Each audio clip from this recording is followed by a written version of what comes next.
আসসালামু আলাইকুম। ২০০৩ সালে সর্বশেষ যুক্তরাষ্ট্র ইরাকে হামলার জন্য যেই প্রস্তুতি সেরেছিল মধ্যপ্রাচ্যে, এর চাইতে কয়েক গুণ বেশি প্রস্তুতি ইরানে হামলার জন্য নিয়ে ফেলেছে। আর বলা হচ্ছে মধ্যপ্রাচ্যের ইতিহাসে সবচেয়ে শক্তিশালী সামরিক প্রস্তুতি সেরেছে যুক্তরাষ্ট্র।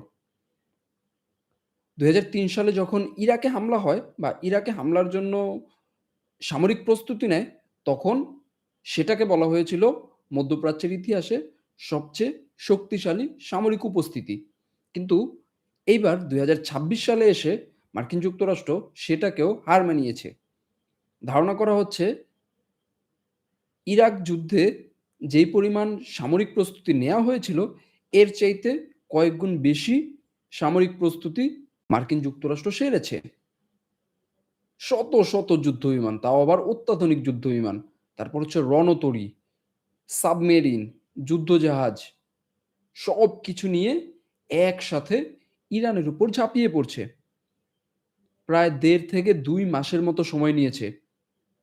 জানুয়ারি মাসের শুরুর দিকে ইরানে একটা আন্দোলন থেকে শুরু হয়ে এই ফেব্রুয়ারি মাসের মাঝামাঝি এসে মোটামুটি তারা তাদের প্রস্তুতি সম্পূর্ণ করেছে। সাধারণত ইরানে ছোট্ট একটা আন্দোলন শুরু হয়েছিল তেহরান বাজার থেকে। সেই তেহরান বাজারের আন্দোলন সরকার বিরোধী আন্দোলনের রূপ নেয় এবং পুরো ইরানে ছড়িয়ে পড়ে। ওটাকে কেন্দ্র করেই যুক্তরাষ্ট্র আর ইসরায়েল ব্যাপক মাত্রায় মায়া কান্না কানে। দেন হচ্ছে ব্যাপক মাত্রায় বুলিয়া উড়ায়। তারা ইরানের পাশে আছে, ইরানের জনগণের পাশে আছে। এটাকে কেন্দ্র করে তারা ধাপে ধাপে ব্যাপক মাত্রায় প্রিপারেশন নেয়।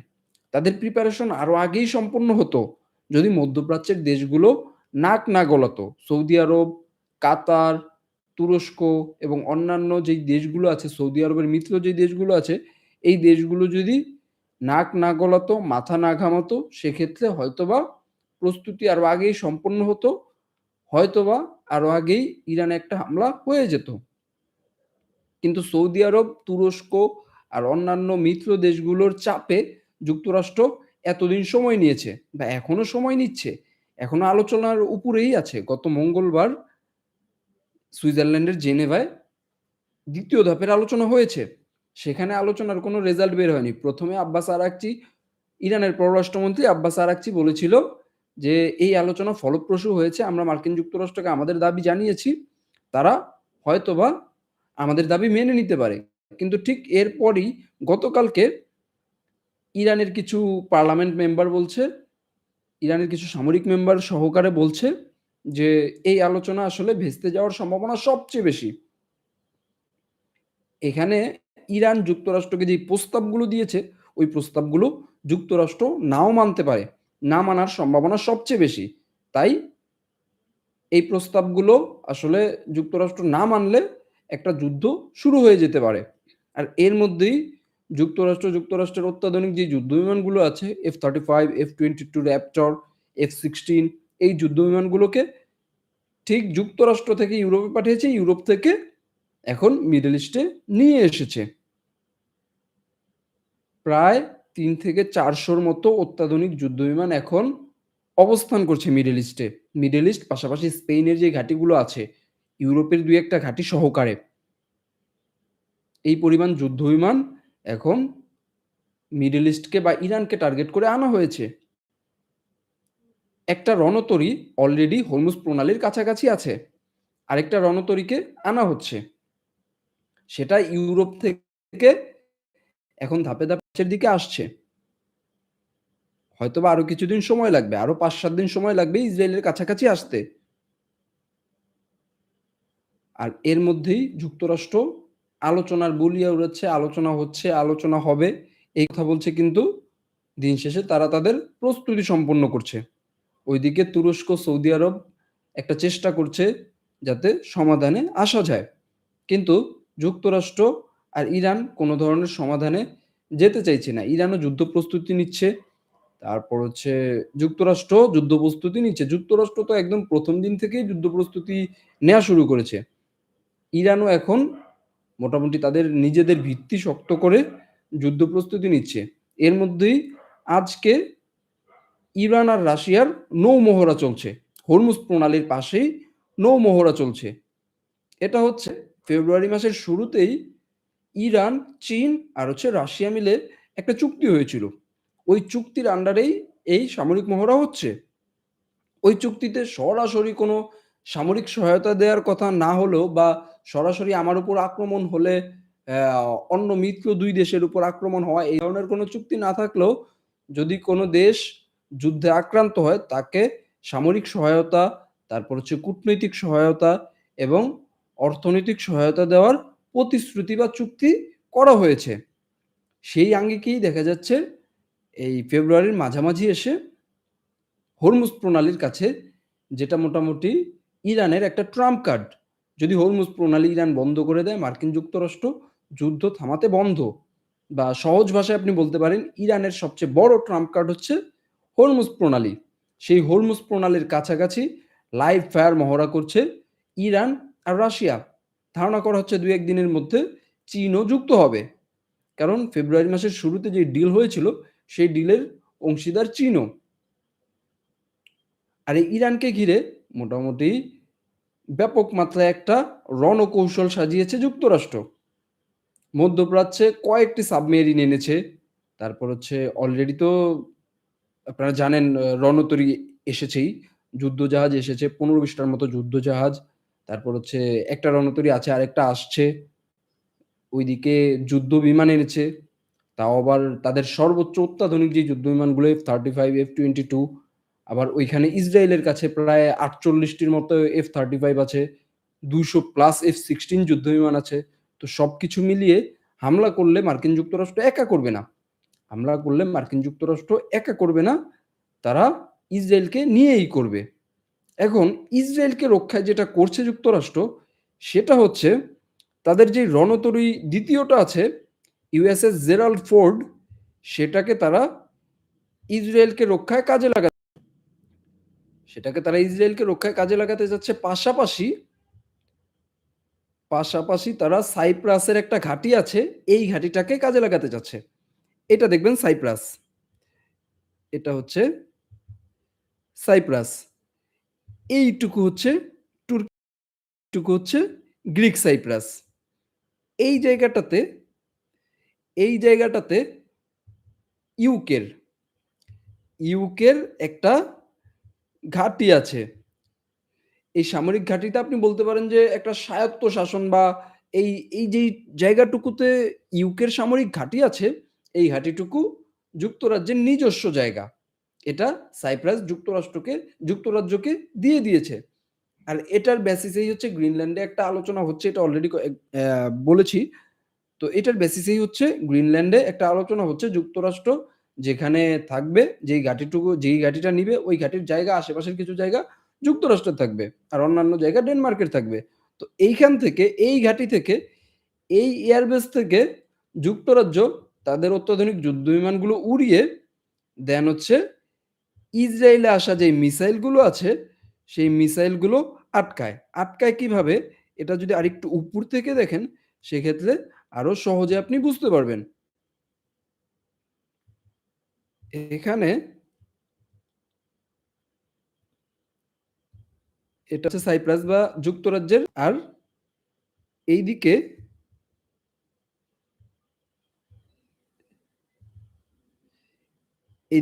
এটা হচ্ছে ইরান। এখন ইরান যখন করবে, তখন এই রুটে হামলা করার সম্ভাবনা সবচেয়ে বেশি। পাশাপাশি এই রুটে হামলা করার সম্ভাবনা সবচেয়ে বেশি। আর ইরান যেটা চেষ্টা করে, সেটা হচ্ছে জর্ডানের যে আকাশসীমা আছে, এই আকাশসীমা এড়িয়ে হামলা করতে। তাদের মিসাইল এদিক হয়ে, এদিকে সিরিয়া হয়ে, ইরাক হয়ে দেন হামলা করে। কেননা জর্ডানে মার্কিন যুক্তরাষ্ট্রের শক্তিশালী একটা উপস্থিতি আছে। অলরেডি এই যুদ্ধের জন্য ২০২৬ সালে যে যুদ্ধ প্রস্তুতি নিচ্ছে যুক্তরাষ্ট্র, সেই যুদ্ধের জন্য প্রধান বেস হিসেবে ব্যবহার করছে জর্ডানের এই এয়ার বেসগুলোকে। তো জর্ডানকে এড়িয়ে এর আগের বারও ইরান জর্ডানকে বাইপাস করে ইরাক আর সিরিয়ার উপর দিয়ে দেন মিসাইলগুলো হামলা করেছিল। এখন প্রশ্ন হচ্ছে ইউকে কিভাবে এদেরকে সেভ করে, বা ইসরায়েলকে সেভ করে, ইসরায়েলের দিকে আসা মিসাইলগুলো ধ্বংস করে।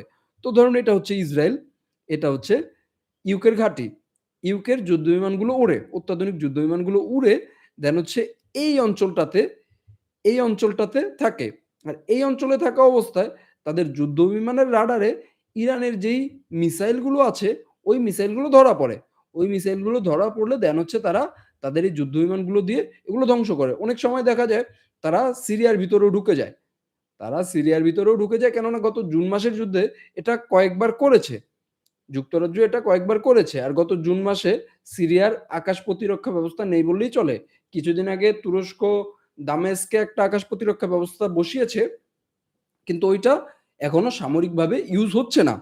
ওইভাবে ইউজ হচ্ছে না। তো সেক্ষেত্রে বলা যায় যদি এখন যুদ্ধ শুরুই হয়ে যায়, সেক্ষেত্রে ইউকে সিরিয়ার ভিতরে ঢুকে পাশাপাশি ভূমধ্যসাগরে ভূমধ্যসাগরে তাদের যুদ্ধ বিমানগুলো উড়িয়ে দেন হচ্ছে ইরানের মিসাইলগুলো আটকানোর চেষ্টা করবে। পাশাপাশি যুক্তরাষ্ট্র যেভাবে ইসরায়েলকে সেভ করার চেষ্টা করছে, ধরুন এইখান থেকে ইরান হামলা করলো। ইরান মিসাইল হামলা করলো।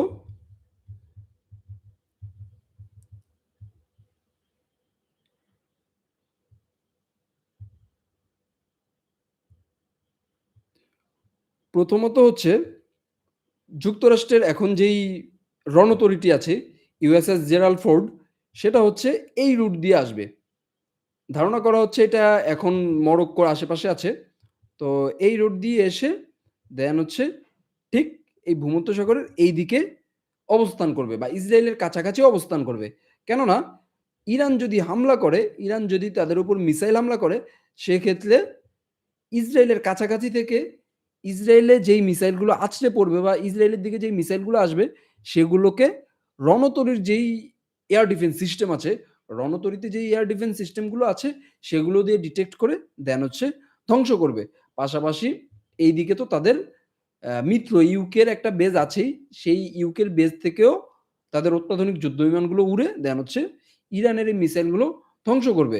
পাশাপাশি এইখানে জর্ডানে তো মার্কিন যুক্তরাষ্ট্রের একটা বেজ আছেই। আর যদি হামলা করে যুক্তরাষ্ট্র, সেক্ষেত্রে ধারণা করা হয় জর্ডান হয়ে ইরাক হয়ে দেন হচ্ছে ইরানে হামলা চালাবে। পাশাপাশি হরমুজ প্রণালীর আশেপাশে তার যে যুদ্ধ জাহাজগুলো আছে, তার যে রণতরীগুলো আছে, ওই রণতরীগুলো দিয়ে হামলা করতে পারে। কিন্তু এখানে সৌদি আরব, তারপর হচ্ছে কাতার, তারপর হচ্ছে ইউনাইটেড আরব আমিরাতস, এই যেই ঘাঁটিগুলো আছে, এদের যেই ঘাঁটিগুলো আছে, এই ঘাঁটিগুলো থেকে যুক্তরাষ্ট্র হয়তোবা হামলা করবে না। কেননা ইরানের সবচেয়ে কাছে এই ঘাঁটিগুলো রয়েছে। পাশাপাশি কুয়েতে কয়েকটি ঘাঁটি রয়েছে। এই ঘাঁটিগুলোতে হামলা করবে না। কারণ এই ঘাঁটিগুলো থেকে হামলা করলে ইরান ব্যাপক মাত্রায় মিসাইল হামলা করবে এই ঘাঁটিগুলোতে। তারা যেটা পরিকল্পনা করছে সেটা হচ্ছে এই ঘাঁটিগুলো থেকে তাদের যে সেনা আছে সেটাকে সরিয়ে তারা এইখানে এইখানে জর্ডানে নিয়ে আসবে। স্পেনে কিছু সেনা মজুদ রাখবে। স্পেন থেকে সরাসরি হামলা করার সম্ভাবনা কম। কারণ হচ্ছে স্পেন থেকে ইরানের দূরত্ব প্রায় ৩২০০ বর্গ কিলোমিটার। তো সেক্ষেত্রে হামলা করার সম্ভাবনা অনেকটাই কম। জর্ডান থেকে হামলা করবে, কিংবা এমনও হতে পারে স্পেন থেকে হামলা করে দেন হচ্ছে তাদের অয়েল ট্যাঙ্কার যেগুলো আছে সেগুলো দিয়ে তারা অয়েল নিয়ে দেন হচ্ছে বিমানগুলোকে আবার স্পেনের এয়ারবেজে ল্যান্ড করাচ্ছে। আবার এইখানে আছে তাদের দিয়াগো গার্সিয়া দ্বীপ ইরান থেকে প্রায় ৩৮০০ বর্গ কিলোমিটার। দিয়াগো গার্সিয়া থেকে তাদের B2 বোমারু বিমানগুলো দিয়ে, তারপর হচ্ছে তাদের F-35 যুদ্ধ বিমানগুলো দিয়ে হামলা করে আবার রিফুয়েলিং করে দেন হচ্ছে এখানে এসে ল্যান্ড করতে পারে। কোনো কিছুই উড়িয়ে দেওয়া যাচ্ছে না। কিন্তু ধারণা করা হচ্ছে সৌদি আরব, কাতার এবং মধ্যপ্রাচ্যের যে ঘাঁটিগুলো আছে, এই ঘাঁটিগুলো থেকে তারা হামলা করবে না। কেননা এখান থেকে তারা সৈন্য সরিয়ে নিচ্ছে, যাতে ইরান এখানে পাল্টা আক্রমণ করলে তাদের কোনো ক্ষয়ক্ষতি না হয়।